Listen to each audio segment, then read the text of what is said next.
Hotel থেকে বের হইলাম, ফোন আসলো একজনের, যার সাথে আপনাদেরকে একটু পরে পরিচয় করাই দিব। তো আমরা ভেঙে ভেঙে প্রথমে মাইক্রোবাস, তারপরে বাস, যতদূর মনে পড়ে 2বার আমরা বাস চেঞ্জ করেছি। বাস চেঞ্জ করে আমরা ফাইনালি পৌঁছে গেছি পশুপতিনাথ টেম্পল। ভিতরে ঢুকতে ক্যামেরা বন্ধ করতে লাগে। জুতা রাখবো কারণ এখানে জুতা হারাম।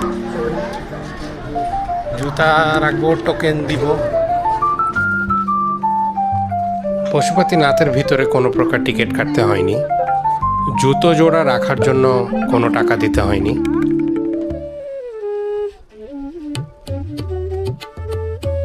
প্রধান মন্দিরের গর্ভগৃহে প্রবেশ সাধারণত শুধুমাত্র হিন্দুদের মধ্যে সীমাবদ্ধ, তবে অন্য ধর্মের লোকজন নদীর পূর্ব তীর থেকে মন্দির ও আচার অনুষ্ঠান দেখার সুযোগ পান।